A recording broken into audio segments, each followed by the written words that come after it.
So IO or P&I repayment. Today we'll go into part 2 and I'll give you 3 more tips and considerations on what you should be thinking through before deciding on whether you should go interest only or P&I repayments. Consideration number 4, your income is a very critical important element in terms of deciding P&I or IO in aspect. If you're a low income earner, to an extent, you won't be able to keep borrowing in IO anyway, because what happens is when you're being assessed at lending in interest only repayments, essentially your monthly repayment that you're being assessed on is not 30 years. It's only 25, assuming that you take out 5 years interest only and the remaining years or 25 years is P&I, then lenders assess you, say how much of the total loan across the 25 years and not 30 years, okay? So not all 30 years, which is why the repayment for interest only is a lot higher because it's a shorter duration. So that's why it is harder to service and borrowing capacity is a lot less with interest only repayment. And that's where income is an important factor. Because if you're on a very good income, let's say for example $500,000 to 1 mil or even 1 mil plus, then of course you won't have any problems in terms of borrowing, whether you're going to be on interest only or P&I.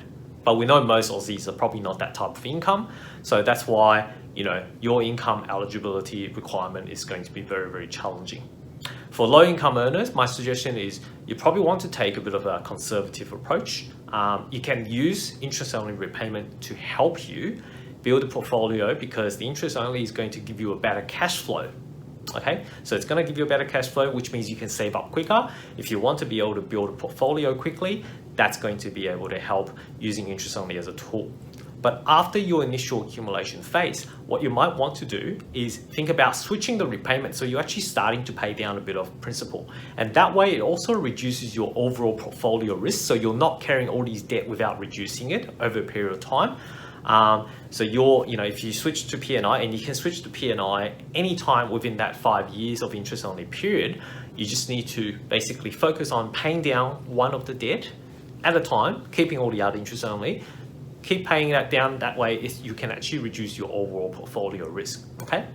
Especially for low income earners. So that's why I think for low income earners, if you're constantly on interest only repayments, and especially if you're on interest only repayment and 5 years is up, we may not be able to extend that 5 years interest only period. You'll be hit with the hard IO cliff, which means your repayment or your monthly repayment could be increasing by 30 or 40%, and that could be a significant cash flow damage. Okay, so definitely speak to your broker about your current situation just to make sure that it fits your risk appetite and your overall strategy.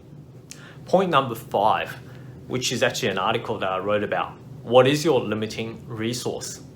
So IO and P&I repayment can be used as a strategy to be able to help offset one of your limiting resources.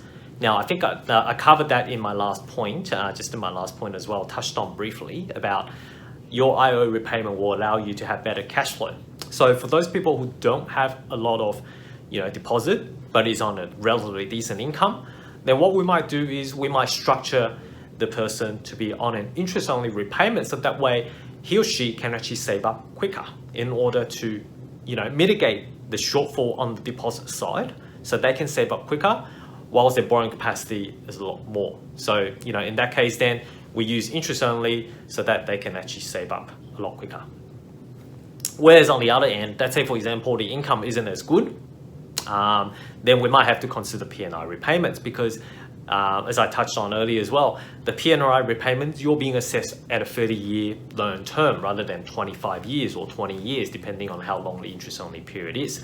So if you're assessed on a 30-year loan term, that means usually your borrowing capacity is slightly better than interest only, which means if you have trouble borrowing, then if you want to be able to hit that borrowing capacity threshold, you probably want to go on P&I repayment instead.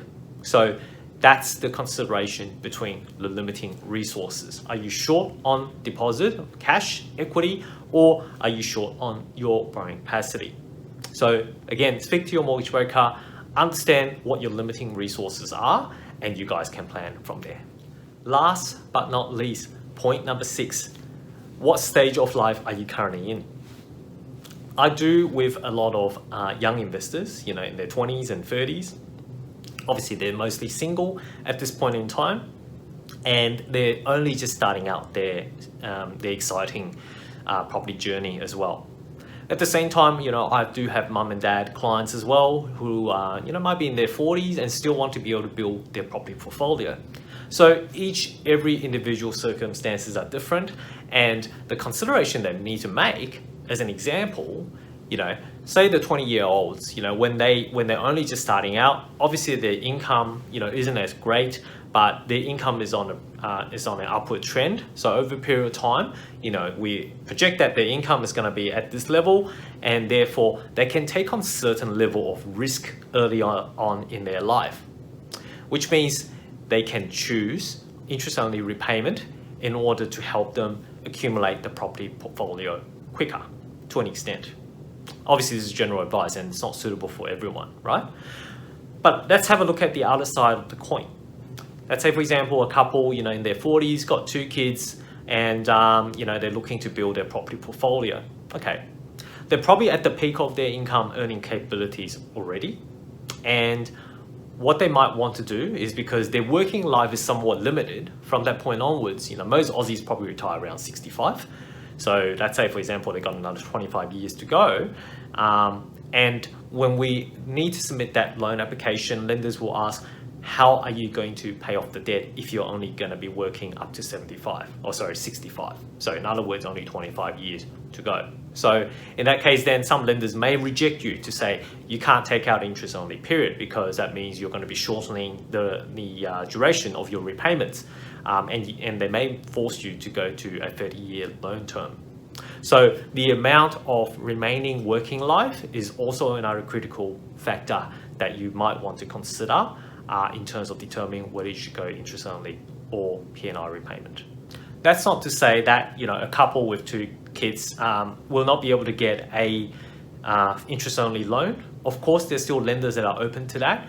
But again, it's just that you need to have more considerations around whether that's actually the right thing to do, because you've only got limited working life, and are you actually at that stage? Obviously you've got a family to look after as well. Are you actually at that stage that you can take that level of risk to go down interest only and keep it interest only for as long as you like? Or are you going to be better off to actually slowly chipping away on the loans using P&I?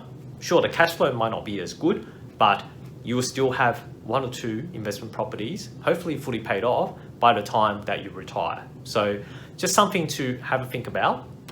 Again, each and every individual circumstances are different. I strongly recommend that you speak to your teams around you before making that decision.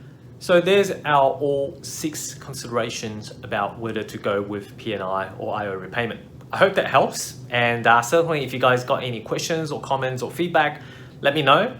Put a comment below or drop me an email at david@lenpower.com.au.